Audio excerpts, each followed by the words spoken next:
ಜನರಿಗೆ ಯೇಸು ಕ್ರಿಸ್ತನ ನಾಮದಲ್ಲಿ ವಂದನೆಗಳು. ರಾತ್ರಿಯ ವೇಳೆಯಲ್ಲಿ ದೇವರ ಮಾತುಗಳನ್ನು 10 ನಿಮಿಷ ನೋಡಿಕೊಳ್ಳೋರಾಗಿರೋಣ. ಸರ್, ಎಲ್ಲರೂ ಯೆಶಾಯನ ಪ್ರವಾದನೆ ಗ್ರಂಥ 61ನೇ ಅಧ್ಯಾಯ 61ನೇ ಅಧ್ಯಾಯ 7ನೇ ವಚನದಿಂದ 7ನೇ ವಚನವನ್ನು ಓದಿಕೊಳ್ಳೋಣ. ನಿಮಗಾದ ಅವಮಾನಕ್ಕೆ ಬದಲಾಗಿ ಎರಡರಷ್ಟು ಮಾನವನ್ನು ಹೊಂದುವಿರಿ. ನಾಚಿಕೆ ಪಟ್ಟದ್ದಕ್ಕೆ ಪ್ರತಿಯಾಗಿ ಇವರು ತಮ್ಮ ಸ್ವಾಸ್ಥ್ಯದಲ್ಲಿ ಹಿಗ್ಗುವರು. ಹೀಗೆ ತಮ್ಮ ದೇಶದಲ್ಲಿ ಎರಡರಷ್ಟನ್ನು ಅನುಭವಿಸುವರು. ಇವರಿಗೆ ಶಾಶ್ವತ ಸಂತೋಷವಾಗುವುದು. ದೇವರ ಮಾತು, ನಿಮಗಾದ ಅವಮಾನಕ್ಕೆ ಬದಲಾಗಿ ಎರಡರಷ್ಟು ಮಾನವರು. ಅಂದರೆ ನಮ್ಮ ಜೀವಿತದಲ್ಲಿ ಒಂದು ಪಡ್ಕೋಬೇಕಾದ್ರೆ ಒಂದು ಕಳ್ಕೋಬೇಕಾಗುತ್ತೆ. ಅಂದರೆ ನಮಗೆ ಮಾನ ಬರಬೇಕು ಅಂದರೆ ಅವಮಾನ ಆಗಬೇಕಾಗಿರೋದು ಅವಶ್ಯ. ಅವಮಾನವಾಗದೆ ಮಾನ ಬರುವುದು ಸಾಧ್ಯತೆ ಇಲ್ಲ. ಮಾನದ ಮೇಲೆ ಮಾನ ಲೋಕದಲ್ಲಿ ಸಿಗ್ತಾ ಇರಬಹುದು. ಯಾವಾಗಲೂ ಮಾನ, ಮರ್ಯಾದೆ, ಗೌರವ, ಹೆಸರು, ಖ್ಯಾತಿ, ಹಣ ಒಂದ್ರ ಮೇಲೊಂದು ಬರ್ತಾ ಇರ್ಬೋದು. ಆದರೆ ಅದು ಕಡೆಯಲ್ಲಿ ಭಯಂಕರವಾದಂಥ ನಷ್ಟ ತರುವಂಥದ್ದು. ದೇವಜನರಿಗೆ ದೇವರು ಹೇಳುತ್ತಿರುವಂಥ ಮಾತು, ನಿಮಗಾದ ಆಗುವ ಅಲ್ಲ, ನಿಮಗಾದ ಅಂದರೆ ಆಲ್ರೆಡಿ ಅವಮಾನ ಆಗಿದೆ. ನಿಮಗಾದ ಅವಮಾನಕ್ಕೆ ಬದಲಾಗಿ ಎರಡರಷ್ಟು ಮಾನವನ್ನು ಹೊಂದುವಿರಿ. ದೇವರು ತನ್ನ ಮಕ್ಕಳನ್ನು ನೋಡ್ತಾ ಇದ್ದಾರೆ. ಭೂಮಿಯ ಕಟ್ಟಕಡೆವರೆಗೂ ದೇವರ ಮಕ್ಕಳು ದೇವರಿಗೋಸ್ಕರ ಪಡುತ್ತಿರುವಂಥ ಪ್ರಯಾಸಗಳು ಒಂದಲ್ಲ, ಎರಡಲ್ಲ. ಅನೇಕ ಆತ್ಮಗಳನ್ನು ರಕ್ಷಿಸಬೇಕು. ನಾನು ಪಟ್ಟಂಥ ಸಂತೋಷ, ನಾನು ಪಟ್ಟಂಥ ಸಮಾಧಾನ, ನಾನು ಕಂಡುಕೊಂಡಂಥ ಆ ಬಿಡುಗಡೆಯನ್ನು ಇತರರು ಕೂಡ ಹೊಂದಿಕೊಳ್ಳಬೇಕೆಂದು ದೇವರು ಯೆಶಾಯನ ಪ್ರವಾದನೆ ಗ್ರಂಥ 61:7 ಅದೇ ಹೇಳ್ತಾ ಇದ್ದಾರೆ. ಅನೇಕರು ತನ್ನ ಮಕ್ಕಳು ಅವಮಾನ ಪಡ್ತಾ ಇದ್ದಾರೆ. ಅನೇಕರು ದೇವರಿಗೋಸ್ಕರ ಹೊಡೆಸಿಕೊಳ್ಳುವಂಥದ್ದು, ಊರಿಂದ ಬಹಿಷ್ಕಾರ ಹಾಕಿಸಿಕೊಳ್ಳುವಂಥದ್ದು ಭಯಂಕರವಾದ ರೀತಿಯಲ್ಲಿ ನಡೀತಾ ಇದೆ ಪ್ರೇರಣೆ. ಅದಕ್ಕೆ ದೇವರು ಈ ವಚನಗಳನ್ನು ಯಾಕೆ ಬರೆಸಿದ್ದಾರೆ ಅಂದರೆ, ಮೊದಲೇ ತಿಳಿದಂಥ ದೇವರು, ಆದಿಯಲ್ಲಿ ಅಂತ್ಯವನ್ನು ಕುರಿತು ತಿಳಿದಂಥ ದೇವರು, ಮೊದಲೇ ದೇವರು ನನ್ನ ಮಕ್ಕಳಿಗೆ ಆಗುವಂಥ ಸ್ಥಿತಿಗತಿಗಳನ್ನು ನಾನು ತಿಳಿದಿದ್ದೇನೆ. ಅದಕ್ಕೋಸ್ಕರ ಅವರನ್ನು ಸಂತೈಸುವುದಕ್ಕೋಸ್ಕರ ದೇವರು ವಾಕ್ಯಗಳನ್ನು ಬರೆಸಿ ಇಟ್ಟಿದ್ದಾರೆ. ನಿಮಗಾದ ಅವಮಾನಕ್ಕೆ ಬದಲಾಗಿ ಎಷ್ಟೋ ಜನ ಡೆಲ್ಲಿಯಲ್ಲಿ ಒಂದು ಸ್ತ್ರೀ, ಅಂದರೆ ಅವರು RSS ಲೀಡರ್ ಅಂತ ಸ್ತ್ರೀ, ದೇವಸೇವಕರಿಗೆ ಗಂಡಸು ಅಂತಲೂ ನೋಡದೆ ಒಂದು ಕಪಾಳಕ್ಕೆ ಹೊಡೆಯುವಾಗ ಅವರ ಅವಮಾನವನ್ನು ಎಷ್ಟು ಅದ್ಭುತವಾಗಿ ಸ್ವೀಕಾರ ಮಾಡಿಕೊಳ್ಳುತ್ತಾ ಮತ್ತೊಂದಕ್ಕೆ ನೇನು ತೋರಿಸ್ತಾ ಇದ್ದಾರೆ. ಸ್ತ್ರೀ ಹೊಡೆದಿದ್ದಾಳೆ, ಅವಮಾನ ಪೊಲೀಸವ್ರ ಮುಂದೆ. ಎಂಟಿದೆ ಅಧಿಕಾರಿಗಳು ಒಂದು ಸ್ತ್ರೀ ಪುರುಷನ ಮೇಲೆ ಕೈ ಹಾಕಿದ್ರು ನೋಡ್ಕೊಂಡು ನಿಂತಿದ್ದಾರಂದ್ರೆ ಅವ್ರು ನಿಜವಾಗ್ಲೂ ಅಧಿಕಾರಿ ಅನ್ನಿಸ್ಕೊಳ್ಳೋದಕ್ಕೆ ಯೋಗ್ಯರಲ್ಲ, ಅಯೋಗ್ಯರಂತಲೇ ಹೇಳ್ಬೋದು. ಒಂದು ಸ್ತ್ರೀ ಹೊಡಿತಾ ಇದ್ರೆ ನೋಡ್ಕೊಂಡು ನಿಂತಿದ್ದಾರೆ. ಆ ಸೇವಕರು ಒಂದು ಕಪಾಲ ಮೇಲೆ ಹೊಡೆದಿದ್ದ ತಕ್ಷಣ ಸಂತೋಷದಿಂದ ಮತ್ತೊಂದಕ್ಕೆ ನೀನು ತೋರಿಸ್ತಾ ಇದ್ದಾರೆ, ಇದು ಕೊಡಿರಿ. ಯಾಕೆಂದ್ರೆ ಯೇಸು ಪ್ರಭು ಹೇಳಿದಂಥ ಮಾತು ನೆರವೇರ್ತಾ ಇದೆ. ನಿನ್ನ ಬಲಗೆನ್ನೆಯ ಮೇಲೆ ಹೊಡೆದವನಿಗೆ ಮತ್ತೊಂದು ಕೆನ್ನೆಯನ್ನು ಒಡ್ಡು. ಅನೇಕ ಅವಮಾನಗಳು ಪ್ರೇರೆ. ಕುತ್ಕೊಂಡು ನೆನ್ನೆ ಬಿಸ್ತಲ್ಲಿ ಒಂದು ಕಡೆ ಪ್ರಾರ್ಥನೆ ಮಾಡ್ತಾ ಇದ್ದಾರೆ ದೇವಜನರು, ಸ್ತ್ರೀಯರು, ಪುರುಷರು. ಕೆಲವು ರಾಷ್ಟ್ರದಲ್ಲಿ ಒಂದು ದೊಡ್ಡ ಮಂಟಪ ಥರ ಇದೆ, ಪ್ರಾರ್ಥನೆ ಮಾಡ್ತಾ ಇದ್ದಾರೆ. ಅಲ್ಲಿ ಅನೇಕರು ಹೋಗಿ ಕೆಟ್ಟ ಮಾತು, ಅವರು ನಮ್ಮ ತಂಗಿ ಥರ ಇದ್ದಾರೆ, ನಮ್ಮ ತಾಯಿ ವಯಸ್ಸವರು ಇದ್ದಾರೆ ಅಂತ ನೀವು ಯೋಚನೆ ಮಾಡಿದೆ ಹೊಲಸು ಮಾತುಗಳಿಂದ ಅವರನ್ನು ಬೈದು ಹೊಡೆದು ಸಂಜೆ ವೇಳೆಯಲ್ಲಿ ವಾಹನವನ್ನು ಎತ್ತುಕೊಂಡು ಹೋಗುವ ಹಾಗೆ ಅನೇಕ ಅವಮಾನಗಳು, ಅನೇಕ ನಿಂದೆಗಳು. ಅದಕ್ಕೆ ದೇವರು ಹೇಳ್ತಾರೆ, ಮತ್ತು ನಿಮಗಾದ ಅವಮಾನಕ್ಕೆ ಬದಲಾಗಿ 2ರಷ್ಟು ಮಾನ ಈ ಲೋಕದಲ್ಲಿ ಸಿಕ್ಕಲ್ಲ. ಈ ಲೋಕದಲ್ಲಿ ಈ ದೇವರ ವಿರೋಧವಾಗಿ ಇರುವಂಥ ಜನರ ಮಧ್ಯದಲ್ಲಿ ನಮಗೆ ಮಾನ ಸಿಗದೇ ಇರಬಹುದು. ಆದರೆ ನಮಗೆ ಒಂದು ದಿನ ಸನ್ಮಾನ ಸಿಗುವಂಥ ಜಾಗ ಈ ಭೂಲೋಕದಲ್ಲಿ ಜನರು ಹೊಗಳಿಕೊಳ್ಳುವುದಕ್ಕೋಸ್ಕರ ದೇವರು ಏನು ಮಾಡೋದಕ್ಕೂ ಇಷ್ಟಪಡಲ್ಲ. ಯಾಕಂದರೆ ಈ ಜನರು ಎಂಥವ್ರನ್ನ ಹೊಗಳುತ್ತಾರಂದರೆ, ನಾವು ನೋಡಿದ್ದೀವಲ್ಲ, ಯೇಸು ಪ್ರಭುವನ್ನೇ ಬಿಡದೆ ಹೊರಗಡೆ ಆ ಕಿಡಿಗೇಡಿ ಆಗಿರುವಂಥ ಯಾರು ಕೊಲೆಗಾರನು, ಆತನು ಬರಬ್ಬನನ್ನು ಕೇಳ್ಕೊಂಡ್ರು ಪ್ರಪಂಚ. ಅಂದರೆ ನೀತಿವಂತನು ಬೇಕಾಗಿಲ್ಲ ಪ್ರಪಂಚಕ್ಕೆ. ಕುಷ್ಠರೋಗಿ ವಾಸ ಮಾಡಿದಂಥ ದೇವರು ಬೇಕಾಗಿಲ್ಲ. ಅನಾಥರನ್ನು ತಂದೆ ತಾಯಿಯ ಪ್ರೀತಿಯನ್ನು ತೋರಿಸಿದಂಥವ್ರು ಬೇಕಾಗಿಲ್ಲ ಈ ಪ್ರಪಂಚಕ್ಕೆ. ಮದರ್ ತೆರೇಸಾ ಅಂತವ್ರು ಬೇಕಾಗಿಲ್ಲ. ಎಂಥವ್ರು ಬೇಕು ಅಂದರೆ ಕೊಲೆ ಮಾಡುವವರು, ವ್ಯಭಿಚಾರ ಮಾಡುವವರು, ಹಿಂಸಿಸುವವರು, ರಕ್ತ ಕುಡಿಯುವವರು ಈ ಪ್ರಪಂಚದ ಜನಕ್ಕೆ ಬೇಕಾಗಿದ್ದಾರೆ. ಯಾಕಂದರೆ ತನ್ನಲ್ಲಿರುವಂಥ ಸ್ವಭಾವವು ಆ ಥರ ಇರುವುದರಿಂದ ತನ್ನವರ ಮೇಲೆ ಮಮತೆ ಇಡ್ತಾರೆ. ಈ ಪ್ರಪಂಚದ ಜನ ಹೇಗಿದ್ದಾರೆ ಅಂದರೆ, ಅವರು ಲೋಕದವರಾದಂಥ ಕಾರಣ ಲೋಕದವರು ಅವರ ಮೇಲೆ ಮಮತೆ ಇಡ್ತಾರೆ. ನಾವು ಲೋಕದವರಾಗಿರೋ ಒಂದು ವೇಳೆ ಅವ್ರ ಥರ ಮೋಸ ಮಾಡುವಂಥದ್ದು, ಸುಳ್ಳು ಹೇಳುವಂಥದ್ದು, ವ್ಯಭಿಚಾರದ ಜೀವಿತ, ಕೊಲೆ, ಹೊಡೆದಾಟ, ಕಕ್ಷಾಭೇದ, ಭಿನ್ನಮತ, ಈ ರೀತಿಯಂಥ ಪರಿಸ್ಥಿತಿಯಲ್ಲಿ ಇರುವಂಥ ಜನರಿಗೆ ಅವ್ರು ಇಷ್ಟಪಡ್ತಾರೆ. ಯಾಕಂದರೆ ತಮ್ಮಲ್ಲಿರುವಂಥ ಸ್ವಭಾವವನ್ನು ಅವ್ರು ಹೇಗೆ ಪ್ರೀತಿಸಿಕೊಳ್ಳುತ್ತಾರೋ ಎದುರುಗಡೆ ಇರುವಂಥ ಮನುಷ್ಯನನ್ನು ಕೂಡ ಅದೇ ರೀತಿ ಪ್ರೀತಿಸ್ತಾರೆ. ಅದಕ್ಕೆ ದೇವರು ಹೇಳುತ್ತಿರುವಂಥ ಮಾತು, ಅವಮಾನ ಖಂಡಿತ ಉಂಟು, ಕಷ್ಟ ಖಂಡಿತ ಉಂಟು, ಆದರೆ ಕಡೆಯವರೆಗೂ ತಾಳಿಕೊಳ್ಳಿ, ನಿಮ್ಗೇನು ಸಿಗುತ್ತೆ? 2ರಷ್ಟು. ಲೋಕದಲ್ಲಿ ನಾನು ಪಟ್ಟಂಥ ದುಃಖ, ಕ್ರೈಸ್ತರಾದಂಥವ್ರು ಅನೇಕರು ಪಟ್ಟಂಥ ದುಃಖ, ಈ ದಿನ ಕಣ್ಣೀರಿನಿಂದ ಅದನ್ನು ಮರೆಯುವಂಥ ಸ್ಥಿತಿಗೆ ದೇವರು ಕರೆದುಕೊಂಡು ಹೋಗಿದ್ದಾರೆ. ಇದೆಲ್ಲ ನಂಬತಕ್ಕಂಥ ಮಾತು, ಅದು ಸರ್ವಾಂಗೀಕಾರಕ್ಕೆ ಯೋಗ್ಯವಾದಂಥ ಮಾತೆ. ಹಳೆಯ ಪಟ್ಟಂಥ ಕಷ್ಟಗಳು, ದುಃಖಗಳು, ಕ್ರೈಸ್ತರು ದೇವರನ್ನು ಆರಾಧಿಸಬೇಕಾದ್ರೂ, ದೇವರ ವಾಕ್ಯಗಳನ್ನು ಕೇಳಬೇಕಾದ್ರೂ, ಅಥವಾ ದೇವರ ವಾಕ್ಯವನ್ನು ಓದಬೇಕಾದ್ರೆ ಇಂಥ ಅನುಭವ ಅಂದರೆ ಹಳೆ ನೋವುಗಳೆಲ್ಲ ಇದು ಒಳ್ಳೆಯದಕ್ಕೆ ಆಗಿದ್ದು. ಅವತ್ತು ಪಟ್ಟಂಥ ಅವಮಾನ ಒಳ್ಳೆಯದಕ್ಕೆ ಅಂತ ಎಷ್ಟು ಜನಕ್ಕೆ ಅನುಭವ ಬಂದಿದೆ ಅನ್ನೋ ಗೊತ್ತಿಲ್ಲ. ನಿಜವಾಗ್ಲೂ ನನ್ನ ಅನುಭವಕ್ಕೆ ಮಾತ್ರ ಬಂದಿದೆ ಅದು. ನಾನು ಪಟ್ಟಂಥ ಕಷ್ಟ ಸುಖಕ್ಕಾಗಿಯೇ ಅಂತ ದಾವೀದನು ಹೇಳುವಂಥ ರೀತಿಯಲ್ಲಿ, ಹೌದು, ನಾನು ಅನೇಕ ನಷ್ಟಪಟ್ಟಿದ್ದು ನನ್ನ ಸುಖಕ್ಕೋಸ್ಕರ, ನನ್ನನ್ನು ಸಂಬಂಧಿಕರು ತಿರಸ್ಕಾರ ಮಾಡಿದ್ದು ನನ್ನ ಸುಖಕ್ಕೋಸ್ಕರ, ನನ್ನ ಸ್ನೇಹಿತರೆಲ್ಲ ನನ್ನನ್ನು ಬಿಟ್ಟು ಅಗಲಿದ್ದು ನನ್ನ ಸುಖಕ್ಕೋಸ್ಕರ, ನನಗೆ ಆಕ್ಸಿಡೆಂಟ್ ಆಗಿದ್ದು ನನ್ನ ಸುಖಕ್ಕೋಸ್ಕರ, ನನಗೆ ದೊಡ್ಡ ರೋಗ ಬಂದಿದ್ದು ನನ್ನ ಸುಖಕ್ಕೋಸ್ಕರ. ದೇವರು ಮಾಡುವಂಥ ಅದ್ಭುತ ಕಾರ್ಯಗಳು ನಿಜವಾಗ್ಲೂ ವಿಶೇಷವಾದದ್ದು, ಅದು ಅಸಂಖ್ಯವಾದದ್ದು. ಅದು ನಮ್ಮ ಊಹೆಗೆ ಎಟಕಬೇಕಂದ್ರೆ ಅದು ಬಹಳ ಕಷ್ಟ. ದೇವರ ಪ್ರೀತಿ, ದೇವರ ಮನಸ್ಸು ನಿಜವಾಗ್ಲೂ ನಾವು ಅರ್ಥ ಮಾಡ್ಕೊಳಕ್ಕಾಗಲ್ಲ, ದೇವರೇ ಅರ್ಥ ಮಾಡಿಸ್ತಾರೆ. ಅದು ದೇವರೇ ಅರ್ಥ ಮಾಡಿಸ್ತಾರೆ. ನಾವು ಹಾದು ಬಂದಂಥ ದಾರಿ ನಿಜವಾಗ್ಲೂ ನೋಡುವಾಗ ಕಷ್ಟಕರ, ಸಂಕಟಕರ ಆಗುತ್ತೆ. ನಾವೊಂದು ದಿವಸ ಇದಕ್ಕೆ ಹೋಗಿದ್ದು, ನಮಗೆಲ್ಲ ಗೊತ್ತಿರುವಾಗ ಒಂದು ಮಾಗಡಿ ಹತ್ರ ಒಂದು ಗುಡ್ಡದ ಮೇಲೆ ನಾವೆಲ್ಲರೂ ಹೋಗಿದ್ದು, ನೆನಪಿರ್ಬೇಕು ನಮಗೆ. ಅಲ್ಲಿ ಹೋಗುವಾಗ ನಾನು, ಅಣ್ಣನವರು, ಒಂದು ಹಸಿರು, ಈ ರೀತಿ ಹಸಿರಿದೆ, ಆ ಹಸಿರು ಗೋಡೆ ಮೇಲೆ ಲೈನಿಕ್ಕಿದೆ. ಆದರೆ ಅಲ್ಲಿ ನಾವು ನಡ್ಕೊ ಬರ್ಬೇಕಾದ್ರೆ ಹಸಿರು ನೋಡುವಾಗ ಅಲ್ಲಲ್ಲಿ ಗಲೀಜಿರುವಂಥದ್ದು, ಅಲ್ಲಲ್ಲಿ ಅದು ಇಲ್ಲದಿರುವುದಂಥದ್ದು, ಅಲ್ಲಲ್ಲಿ ಅದು ಏನಾಗಿದೆ ಅಂದರೆ ಅದು ಕೆಟ್ಟು ಹೋಗಿರುವಂಥದ್ದು. ಆ ಹಸಿರು ಹುಲ್ಲುಗಳು ಕೆಲವೊಂದು ಅಸಹ್ಯ ಕಾಣ್ತದ್ದು ಹತ್ತಿರದಿಂದ ನೋಡ್ಕೊಂಡು ಹೋಗ್ಬೇಕಾದ್ರೆ. ಅಷ್ಟು ದೂರ ಹೋದ್ಮೇಲೆ ಅಲ್ಲಿಂದ ತಿರುಗಿ ನೋಡಿದಾಗ ಅದೆಷ್ಟು ಅದ್ಭುತವಾಗಿ ಕಾಣ್ತಾ ಇದೆ ಅಂದರೆ, ನಿಜವಾಗ್ಲೂ ಇದೇನೆ ನಾವು ನೋಡಿದ್ದು. ಅಲ್ಲಿ ನೋಡುವಾಗ ಒಂಥರ ಕಾಣ್ತಾ ಇತ್ತು, ಇಷ್ಟು ದೂರದಿಂದ ನೋಡುವಾಗ ಹಿಂಗೆ ಕಾಣ್ತಾ ಇದೆ ಅಂದರೆ ಅವಾಗ ಅನುಭವಕ್ಕೆ ಬಂದಂಥ ಮಾತು. ನಿಜವಾಗ್ಲೂ ನಾವು ಆ ಕ್ಷಣಕ್ಕೆ ನಮ್ಗೆ ಏನಾಗುತ್ತೆ ಅಂದರೆ, ದೇವರ ಒಂದು ಪರಿಶೋಧನೆಗಳು ಸಂಕಟವಾಗುವ ರೀತಿಯಲ್ಲಿ ಕಾಣಿಸುತ್ತೆ. ದೇವರು ನಮ್ಮನ್ನು ಪರೀಕ್ಷಿಸುವಾಗ ಅದೊಂದು ರೀತಿ ಸಂಕಟವಾಗುವ ರೀತಿಯಲ್ಲಿ ಕಾಣಿಸುತ್ತೆ.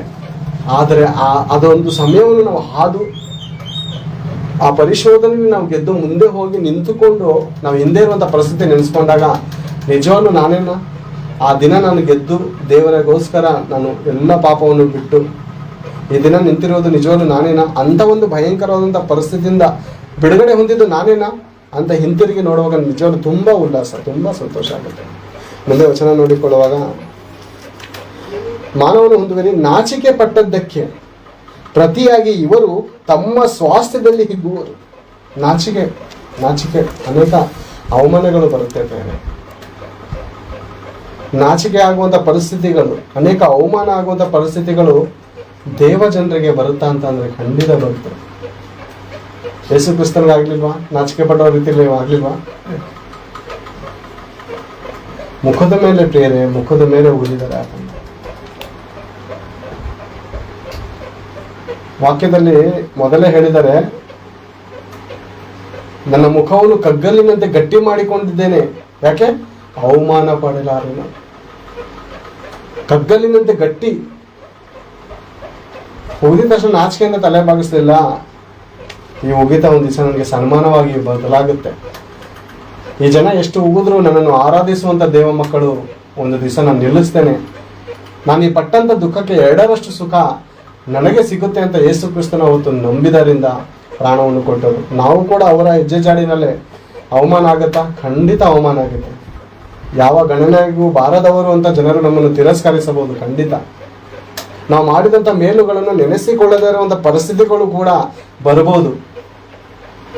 ನೀನು ಯಾವ ಕೆಲಸಕ್ಕೂ ಬರೋದಿಲ್ಲ, ನೀನು ಸಾಯಿ. ಬರ್ಲಿಲ್ವಾ? ಯೋಬನ ಜೀವಿತದಲ್ಲಿ ಬರ್ಲಿಲ್ವಾ? ಹಾಗೆ ಸಾಯ್ಬೇಡ. ನೀನು ಸಾಯ್ತೀಯ, ದೇವರನ್ನು ದೂಷಿಸಿ ಸಾಯಿ. ಏನ್ ಬೇರೆ, ಆತನ ಬಳಿಯಲ್ಲಿ ಹಣ ಇದ್ದಾಗ, ಐಶ್ವರ್ಯ ಇದ್ದಾಗ, ಒಡವೆ ಇದ್ದಾಗ, ಮಕ್ಕಳಿದ್ದಾಗ, ತನ್ನ ಗಂಡನ ಜೊತೆ ಹೋಗುವಾಗ ಬರುವಾಗ ಎಂಥ ಗೌರವ, ಎಂಥ ಸನ್ಮಾನ. ಗಂಡನ ಬಳಿಯಲ್ಲಿ ಇದ್ದಂಥದ್ದೆಲ್ಲ ಹೋದ ಮೇಲೆ, ಮಕ್ಕಳು ಸತ್ತ ಮೇಲೆ ಇವಾಗ ಗಂಡನು ಬೇಕಾಗಿಲ್ವ? ಹೆಂಡತಿ ಬೇಕಾಗಿಲ್ವ? ಯಾಕಂದ್ರೆ ಆಗ್ಬೇಕಾದ್ರೆಲ್ಲ ಕೆಲಸ ಆಯ್ತಲ್ಲ. ಹೋಗ್ಬೇಕಾಗಿರೋದು ಏನಿದೆ? ಮಕ್ಕಳಿದ್ರು, ಅವರು ಹೋದ್ರು, ಇವನಿಗೂ ರೋಗದಲ್ಲಿದ್ದಾನೆ, ನೀನೇಂತ ಇವ್ರ ಜೊತೆ ಜೀವನ ಮಾಡ್ಬೇಕು, ಇನ್ನು ಯಾಕೆ ಇವ್ರ ಜೊತೆ ಸಂಸಾರ ಮಾಡಬೇಕು ಅನ್ನುವಂಥ ಪರಿಸ್ಥಿತಿ ಆ ದಿನ ಯೋಬನ ಹೆಂಡತಿಯಲ್ಲಿದೆ ಬೇರೆ. ಅದಕ್ಕೆ ಯೋಬನು ಅಂಥ ಪರಿಸ್ಥಿತಿಲೂ ಮೂಡಳು ಮಾತಾಡೋ ರೀತಿಯಲ್ಲಿ ಮಾತಾಡ್ತಾ ಇದೆಯಾ? ಕಷ್ಟ ಒಂದ್ ದಿವಸ ಸುಖವನ್ನು ಅನುಭವಿಸ್ತಾ ನಾವು. ಈ ದಿನ ಕಷ್ಟ ಬೇಡವಾ ನಮಗೆ? ಸುಖ ಇದ್ದಾಗ ಪ್ರೀತಿ ಮಾಡಿದೆ, ಎಲ್ಲವನ್ನು ಕೊಟ್ಟೆ. ಈಗ ಕಷ್ಟ ಬಂದಾಗ ನಾನು ಬೇಡವಾ? ಅವಮಾನ ಇದ್ದಾಗ ನಾನು ಬೇಡವಾ? ಹಾಗೆ ಬೇರೆ ಪ್ರಪಂಚ ಹೇಗಿದೆ ಅಂದ್ರೆ ನಿಜವಾಗ್ಲೂ ನಮ್ಮನ್ನು ಬಳಸ್ಕೊಳ್ತಾರೆ. ಅಪ್ಪನ ಹತ್ರ ಆಸ್ತಿ ಇದ್ರೆ ಮಕ್ಕಳು ತೋರಿಸುವಂತ ಗೌರವನೇ ಬೇರೆ. ಹೆಂಡತಿ ಹತ್ರ ಆಸ್ತಿ ಇದ್ರೆ ಗಂಡನು ತೋರಿಸುವಂತ ಪ್ರೀತಿನೇ ಬೇರೆ.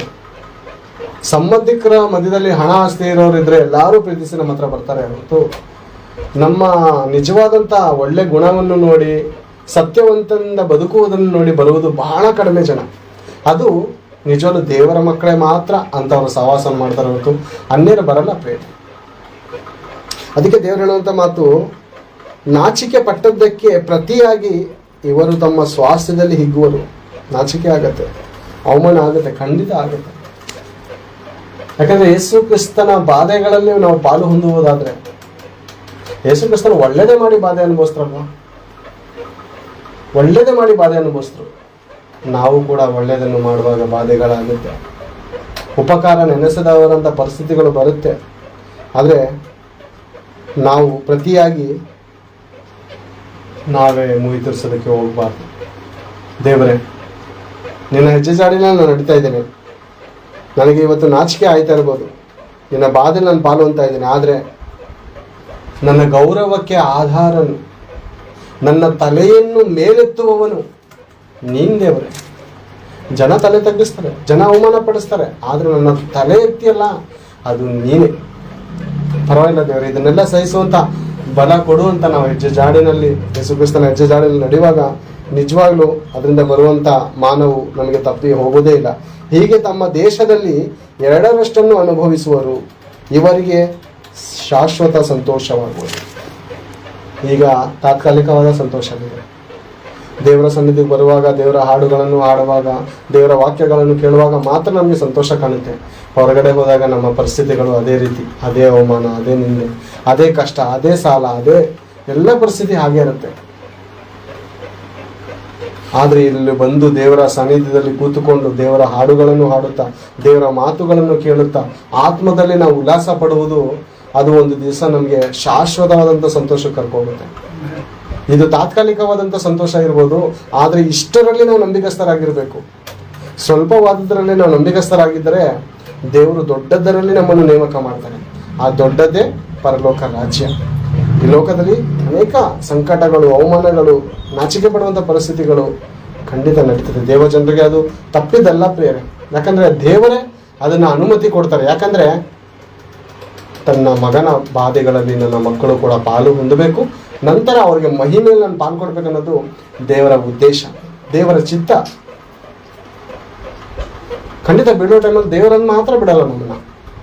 ದೇವರು ಚೆನ್ನಾಗಿ ಗೊತ್ತು ನಮ್ಮ ಕೆಪಾಸಿಟಿ, ನಮ್ಮ ಶಕ್ತಿ, ನಮ್ಮ ಬಲಹೀನತೆ ದೇವರಿಗೆ ತುಂಬ ಚೆನ್ನಾಗಿ ಗೊತ್ತು. ಅವರು ಇನ್ನೇನು ಬೀಳ್ತಾ ಇದ್ದಾನೆ ಅಂದಾಗಲೇ ತನ್ನ ಕರಗಳನ್ನು ಚಾಚಿ ನಮ್ಮನ್ನು ಎತ್ತಿ ನಿಲ್ಲಿಸುವುದಕ್ಕೆ ಆತನ ಶಕ್ತನು. ಆತ ನಮ್ಮ ತಂದೆ, ಆತ ನಮ್ಮನ್ನ ತಾಯಿ. ನಮ್ಮ ಹೃದಯದ ಆ ಪ್ರತಿಯೊಂದು ಆಲೋಚನೆಗಳನ್ನು ಬಲ್ಲಾತ ದೇವರು. ನಾವು ಕೆಲಸಕ್ಕೆ ಹೋಗುವಾಗಲೂ ಎಷ್ಟು ದೇವರ ಧ್ಯಾನ ಮಾಡ್ತೇವೆ, ಇನ್ನೊಬ್ಬರ ಹತ್ರ ಮಾತಾಡಬೇಕಾದ್ರೂ ನಾವು ಎಷ್ಟು ದೇವ್ರ ಪ್ರೀತಿನ ತೋರಿಸ್ತೇವೆ. ನಮ್ಮ ಬಾಯಿಂದ ಹರಿದಿರುವಂಥ ಮಾತು ಒಂದು ಕೂಡ ಆ ದೇವರಿಗೆ ಮರೆಯಾಗಿಲ್ವಂತೆ. ಯಾಕಂದ್ರೆ ದೇವ್ರ ಮಕ್ಕಳತೆ ಕಣ್ಣು ಕೊಟ್ಟವನು ನೋಡೋನು, ಕಿವಿ ಕೊಟ್ಟವನು ಕೇಳನು. ನನ್ನ ಮಗನು ಎಷ್ಟು ನನ್ನನ್ನು ಪ್ರೀತಿಸ್ತಾ ಇದ್ದಾನೆ, ನನ್ನ ಮಗಳು ಯಾವಾಗಲೂ ನನ್ನ ಆಲೋಚನೆಯಲ್ಲಿ ಇರ್ತಾಳ ಅಥವಾ ನನ್ನನ್ನು ಮರೆತು ಬಿಟ್ಟಿದ್ದಾಳ ಅಂತ ಯಾವಾಗಲೂ ನಮ್ಮ ಆತ್ಮದಲ್ಲಿ ಚೆನ್ನಾಗಿ ಗೊತ್ತಾಗುತ್ತೆ ದೇವರಿಗೆ. ನಾವು ಯಾವಾಗಲೂ ಎಲ್ಲ ಸಮಯದಲ್ಲೂ ದೇವರ ಬಳಿಯಲ್ಲಿ ಮಾತನಾಡುತ್ತಾ, ದೇವರ ಬಳಿಯಲ್ಲಿ ಪ್ರಾರ್ಥನೆ ಮಾಡುತ್ತಾ, ಎಡೆಬಿಡದೆ ಪ್ರಾರ್ಥನೆ ಮಾಡುತ್ತಾ, ನಮಗೆ ಬೇಕಾದದ್ದನ್ನು ತಿಳಿಯಪಡಿಸಿರಿ ಅಂತ ದೇವರು ಹೇಳಿದ್ದಾರೆ. ಯಾರು ಹೇಳ್ತಾರೆ ಹೇಳಿ? ನಮಗೆ ಬೇಕಾದದ್ದನ್ನು ನಾವು ತಿಳಿಯಪಡಿಸಿ ಯಾರು ಹೇಳ್ತಾರೆ? ಒಂದು ದಿವಸ ಕೇಳ್ತಾರೆ ನಮ್ಮ ಪರಿಸ್ಥಿತಿ, 2 ದಿವಸ ಕೇಳ್ತಾರೆ, ಅಯ್ಯೋ ಹೋಗು ನಿನ್ನ ಗೋಳು, ನಿನ್ನ ಸಾಯೋವರೆಗೂ ಇದೇ ಗೋಳು, ನಿನ್ನ ಬದಲಾಗಲ್ಲ, ನಿನ್ನ ಕಷ್ಟದಿಂದ ಬಿಡುಗಡೆನೇ ಆಗಲ್ಲ ಅಂತ ಲೋಕ ಜನ ಮಾತಾಡಿ ನಮ್ಮನ್ನು ತಿರಸ್ಕಾರ ಮಾಡಿಬಿಡ್ತಾರೆ. ಆದರೆ ದೇವರು ಒಬ್ರು ಕೇಳ್ತಾ ಇದ್ದಾರೆ ನಮ್ಮ ಹತ್ರ, ಏನಂತ ಕೇಳ್ತಾ ಇದ್ದಾರೆ? ನಿನಗೆ ಬೇಕಾದದ್ದನ್ನು ತಿಳಿಯಪಡಿಸಿರಿ, ಬೇಡಿಕೊಳ್ಳಿರಿ. ಏನು ಬೇಕು ನಮಗೆ? ಆತ್ಮಕ್ಕೆ ಸಂಬಂಧಪಟ್ಟಂಥ ಮಾತುಗಳು, ಆತ್ಮಕ್ಕೆ ಸಂಬಂಧಪಟ್ಟಂಥ ಬಿಡುಗಡೆ ನಮಗೆ ಬೇಕಾದದ್ದು. ಈ ಲೋಕದಲ್ಲಿ ನಿರ್ದೋಷಿಗಳು, ನಿರಪರಾಧಿಗಳಾಗಿ ಬದುಕಿ ಆ ದೇವರ ಮಹಾಲೋಕಕ್ಕೆ ಸೇರಬೇಕೆನ್ನುವಂಥದ್ದೇ ದೇವರ ಒಂದು ಚಿತ್ತವಾಗಿದೆ. ಬೇರೆ ಕಡೆಯ ಒಂದು ಮಾತು ಓದಿ ಮುಗಿಸಿಕೊಳ್ಳೋಣ. ಅದೇ ಯೆಶಾಯನ ಪ್ರವಾದನೆ ಗ್ರಂಥ 51ನೇ ಅಧ್ಯಾಯ 12ನೇ ವಚನವನ್ನು ಓದಿಕೊಳ್ಳೋಣ. ಯೆಶಾಯನ ಪ್ರವಾದನೆ ಗ್ರಂಥ 51ನೇ ಅಧ್ಯಾಯ 12ನೇ ವಚನ. ನಾನೇ ನಿನ್ನನ್ನು ಸಂತೈಸುವವನಾಗಿರುವಲ್ಲಿ ಮೃತ್ಯು ಮನುಷ್ಯನಿಗೆ ಹುಲ್ಲಿನ ಗತಿಗೆ ಬರುವ ನರಜನ್ಮದವನಿಗೆ ಭಯಪಡುವ ನೀನು ಎಂಥವನು? ದೇವರು ಹೆಂಗೆ ತನ್ನ ಮಕ್ಕಳಿಗೆ ಗದರಿಸ್ತಾ ಇದ್ದಾರೆ. ಒಂದು ಕಡೆ ನಾನು ನಿನ್ನನ್ನು ಸಂತೈಸ್ತೇನೆ, ಆದರೆ ನೀನು ಮೃತ್ಯು ಮನುಷ್ಯ. ಅಂದ್ರೆ ಪಾತಾಳಕ್ಕೆ ಹೋಗುವಂತ ಮನುಷ್ಯನಿಗೆ ಭಯಪಡುವ ನೀನು ಎಂಥವನು? ಮೃತ್ಯು ಮನುಷ್ಯ, ಜೀವಿಸುವಂತ ಮನುಷ್ಯ. 2 ಥರಂತ ಜನರು ಇದ್ದಾರೆ. ಯೇಸು ಕ್ರಿಸ್ತನಲ್ಲಿ ನಂಬಿಕೆ ಇಟ್ಟು ಆತನೇ ಪಾಪ ವಿಮೋಚಕನು, ಆತ್ಮರಕ್ಷಕನು, ಬಿಡುಗಡೆ ನಾಯಕನೆಂದು ನಂಬಿ ಆತನ ನಾಮದಲ್ಲಿ ದೀಕ್ಷಾಸ್ನಾನ ತೆಗೆದುಕೊಂಡು ಪಾಪದಿಂದ ವಿಮೋಚನೆ ಹೊಂದಿದವನು, ಬೆಳಕಿನ ರಾಜ್ಯದಲ್ಲಿ ಸೇರಿದವನು, ಮರಣದ ಭಯದಿಂದ ಪಾರಾಗಿ ಜೀವದಲ್ಲಿ ಸೇರಿದವನು ಅವನು. ಈಗ ಮೃತ್ಯುದಲ್ಲಿರುವವನು ಯಾರು? ಲೋಕದ ಜನರು. ಮೃತ್ಯು ಮನುಷ್ಯ ಅವನು.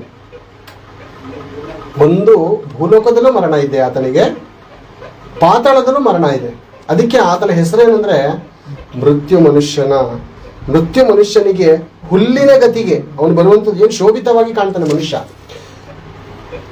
ಮಾರ್ಕೆಟ್ ಕಡೆ ಬೆಳಗ್ಗೆ 5 ಗಂಟೆಗೆ ಹೋಗಿ, 5 ಗಂಟೆಗೆ, 4 ಗಂಟೆಗೆ, 6 ಗಂಟೆಗೆ ಹೋಗಿ ನೀವು ಹೂಗಳನ್ನು ತೆಗೆದುಕೊಳ್ಳುವಾಗ ಏನು ಘಮಘಮ ಅಂತ ಇರುತ್ತೆ, ಸುವಾಸನೆ ಅದ್ಭುತ. ಒಂದೊಂದು ಹೂವು ಒಂದೊಂದು ಥರ ಸುವಾಸನೆ, ಒಂದೊಂದು ಹೂವು ಒಂದೊಂದು ರೀತಿಯಲ್ಲಿ ಘಮಘಮಿಸುತ್ತಾ ಇರುತ್ತೆ ಪ್ರೇಮ. ಅದೇ ಸಂಜೆ ಹೊತ್ತು ನೋಡಿ ಚೀಪ್ ರೇಟಲ್ಲಿ ಮಾರ್ಬಿಟ್ಟು ಹೊಟ್ಟೋಯ್ತಾರೆ. ಚೀಪ್ ರೇಟಲ್ಲಿ ಮಾರ್ಬಿಟ್ಟು ಹೊಟ್ಟೋಯ್ತಾರೆ. ಕೆಲವು ನೋಡಿದ್ರೆ ರೋಡಲ್ಲಿ ಬಿದ್ದಿರ್ತಾರೆ. ಅಂದ್ರೆ ಲೋಕದ ಮನುಷ್ಯನು ಬಹಳವಾಗಿ ಪರಿಮಳವಾಗಿ ಕಾಣುತ್ತಾನೆ. ನಾವು ಅವರನ್ನು ನೋಡಿ ಮೋಸ ಹೋಗಬಾರ್ದು. ಇವ್ರು ಇದೇ ರೀತಿ ಇರ್ತಾರೆ, ನಮ್ಮ ಗತಿ ದೇವರನ್ನು ನಂಬಿ ಏನಪ್ಪ ಇಂಥ ಪರಿಸ್ಥಿತಿ ಅಂತ ನಾವು ಯಾವತ್ತೂ ಆಲೋಚನೆ ಮಾಡಬಹುದು. ದಾವೀದನು ಏನು ಹೇಳ್ತಾನಂದ್ರೆ, ದೇವರೇ ಈ ಲೋಕದ ಜನರನ್ನು ನೋಡುವಾಗ ನನಗೇನೋ ಒಂಥರ ದುಃಖವಾಗುತ್ತದೆ. ನನ್ನ ಪರಿಸ್ಥಿತಿ ಏನು ಹೀಗಿದೆ, ಇವ್ರು ನೋಡಿದ್ರೆ ಹೀಗಿದ್ದಾರೆ ಅಂತ ನನ್ನ ಒಂದು ಕಡೆ ಮನಸ್ಸಿನಲ್ಲಿ ಅನಿಸುತ್ತೆ. ಆದರೆ ಇವರ ಅಂತ್ಯಸ್ಥಿತಿ ದೇವಾಲಯದಲ್ಲಿ ಹೋಗಿ ನಾನು ಗಮನಿಸುವಾಗ, ಇವರ ಅಂತ್ಯಸ್ಥಿತಿ ನೋಡುವಾಗ ನನಗೆ ಭಯ ಆಗುತ್ತೆ. ಯಾಕೆ?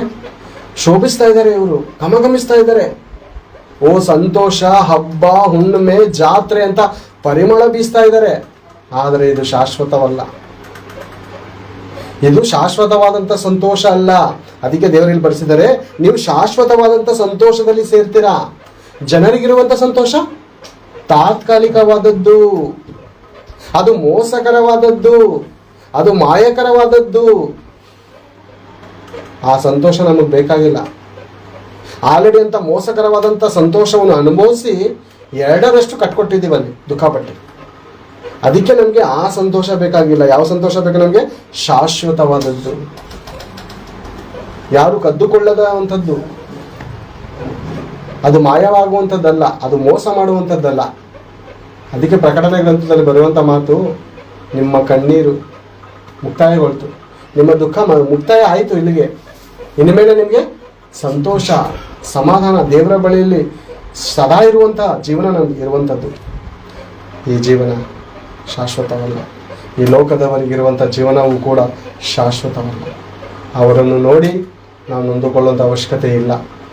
ದೇವರು ನಮಗೆ ಇಟ್ಟಿರುವಂಥ ಆ ಶಾಶ್ವತವಾದ ಸಂತೋಷದಲ್ಲಿ ನಾವು ಸೇರಬೇಕಂದ್ರೆ ತಾತ್ಕಾಲಿಕವಾಗಿ ನಾವು ಸ್ವಲ್ಪ ಕಷ್ಟ ನಷ್ಟಗಳಿರುವಾಗಲೂ, ಅವಮಾನಗಳಿರುವಾಗಲೂ ನಾವಿದನ್ನು ಕಡೆಯವರೆಗೂ ತಾಳಿಕೊಳ್ಳುವವನು ನಿಜವಾಗ್ಲೂ ಧನ್ಯನಾಗ್ತವೆ. ಅದೇ ವಾಕ್ಯ ಹೇಳುತ್ತೆ, ನಾನೇ ಇನ್ಯಾರು ಸಂತೈಸಕ್ಕಾಗತ್ತೆ ನಮ್ಮನ್ನ? ನಾನೇ ನಿನ್ನನ್ನು ಸಂತೈಸುವವನಾಗಿರುವಲ್ಲಿ. ಆತ್ಮಕ್ಕೆ ಸಂಬಂಧಪಟ್ಟಂಥ ಸಂತೋಷ, ಶರೀರಕ್ಕೆ ಸಂಬಂಧಪಟ್ಟಂಥ ಆರೋಗ್ಯ, ಹೃದಯಕ್ಕೆ ಸಂಬಂಧಪಟ್ಟಂಥ ನೆಮ್ಮದಿ ದೇವರ ಬಳಿಯಲ್ಲಿ ಮಾತ್ರ ಇದೆ. ಅದಕ್ಕೆ ಹೇಳ್ತಾರೆ, 2 ಸಾರಿ ಹೇಳ್ತಾ ಇದ್ದಾರೆ ದೇವರು. ನಮ್ಮ ಮಕ್ಕಳು ಒಂದ್ಸಾರಿ ಕೇಳ್ದಿದ್ದಾಗ 2 ಸಾರಿ ಹೇಳ್ತೀವಿ, ಕೇಳಿಸ್ಕೊಂಡು ಇಲ್ವೋ, ಅಲ್ಲಿದ್ದಾನೆ, ದೂರ ಇದ್ದಾನೆ, ಕೇಳಿಸ್ಕೊಂಡು ಇಲ್ವೋ ಅಂತ 2 ಸಾರಿ ಕೂಗ್ತಾ ಇರ್ತೀವಿ. ಒಂದೊಂದು ವಿಷಯ 2 ಸಾರಿ ಹೇಳ್ತಾ ಇರ್ತೀವಿ, ಕೇಳಿಸ್ಕೊಂಡು ಇಲ್ವೋ ನನ್ನ ಮಗ. ನಾನೇ ನಿನ್ನನ್ನು ಸಂತೈಸುವವನಾಗಿರುವಲ್ಲಿ. ಪ್ರಪಂಚದಲ್ಲಿ ಆತ್ಮಕ್ಕೆ ಸಂಬಂಧಪಟ್ಟಂಥ ಸಂತೋಷ, ಸಮಾಧಾನ ಯಾರು ಕೊಡಲು ಸಾಧ್ಯವೇ ಇಲ್ಲ ಬೇರೆ. ಆತ್ಮಕ್ಕೆ ಸಂಬಂಧಪಟ್ಟಿದ್ದು ಆಗಿರ್ಬೋದು, ಶಾರೀರಕ್ಕೆ ಸಂಬಂಧಪಟ್ಟದ್ದು ಆಗಿರ್ಬೋದು. ವಯಸ್ಸಾಗೋಯ್ತದೆ ಅಂತ ಕುಂದಿ ಹೋಗುವಂಥ ಅವಶ್ಯಕತೆ ಇಲ್ಲ. ದೇವರ ವಾಕ್ಯ ಏನು ಹೇಳ್ತದೆ?